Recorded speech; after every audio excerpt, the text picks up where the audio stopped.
नमस्कार मित्रांनो, आपल्या सर्वांचं पीके किचनमध्ये मनपूर्वक स्वागत। रेसिपीला सुरुवात करण्याच्या पहिले तुम्ही जर माझ्या चॅनलला सबस्क्राईब केले नसेल तर लवकरात लवकर पीके किचनच्या लिंकवरती जाऊन माझ्या चॅनलला सबस्क्राईब करा, जेणेकरून मी कोणतीही रेसिपी अपलोड केली की सर्वप्रथम ती तुमच्यापर्यंत पोहोचेल। तर आजची आपली रेसिपी म्हणजे पुदिन्याची चटणी। ही चटणी आपण समोशासोबत, सँडविचसोबत, पराठ्यासोबत इत्यादींसोबत खातो। ही चटणी बनवण्यासाठी आपल्याला लागणारे साहित्य बघूया।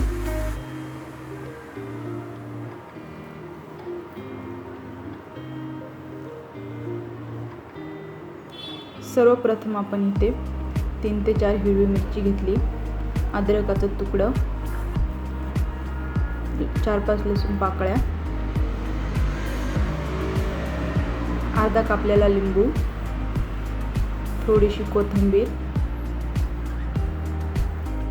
आणि पुदिन्याची पानं। हे इथे आपण सर्व वस्तू स्वच्छ धुवून घेतलेल्या आहे। आता आपण डायरेक्टली मिक्सरमध्ये दळून घेऊया। इथे आपण कोथिंबीर घातली सगळ्यात पहिले,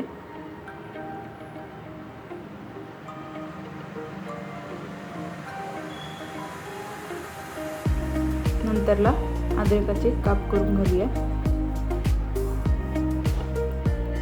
लसूण पाकळ्या, मिरची आडवी कापून किंवा असं तुकडे करून घातली, पुदिन्याचे पानं। इथे आपण फक्त पुदिन्याचे पानच घेतलेले आहे, देठ अजिबात घेतलेले नाही।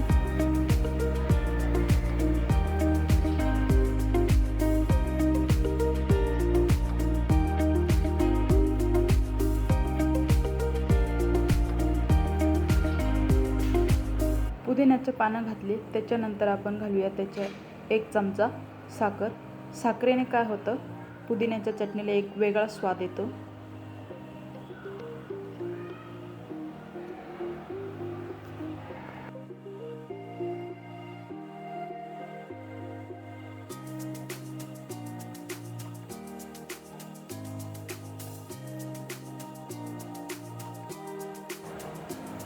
आता या स्टेजला आपण त्याच्यामध्ये लिंबाचा रस घालूया।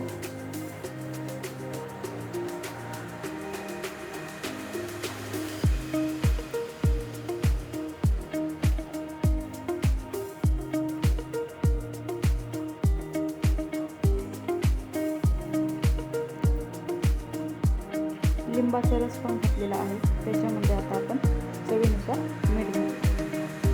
मीठ घातल्यानंतर आपण त्याचं झाकण आता बंद करूया आणि बारीक किंवा दळून घेऊया। इथे आपण पहिले पाणी न घालताच दळून घेऊया, पाण्याची गरज लागल्यास त्याच्यामध्ये पाणी ॲड करूया।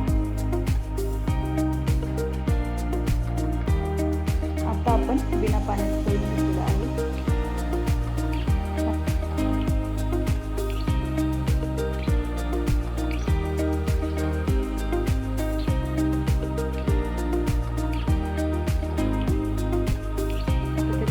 थोडंसं पाणी घालून घेऊया, म्हणजे अर्धा ग्लास पाणी घातल्यानंतर छान दळून घेतलेलं आहे। तुम्ही बघू शकता आपली चटणी दळून झालेली आहे। तर फायनली आपण ती आता एका बाउलमध्ये किंवा वाटीमध्ये काढून घेऊया।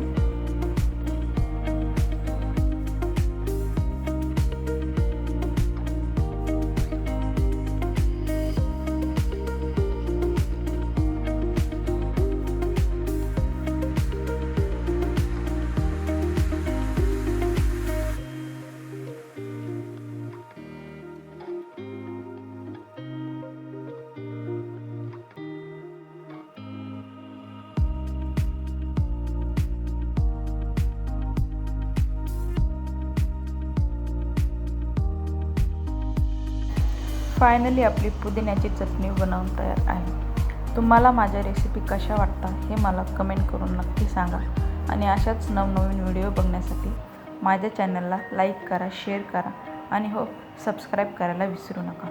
चला तर मग भेटूया एका अशाच नवीन रेसिपीसोबत। तोपर्यंत धन्यवाद।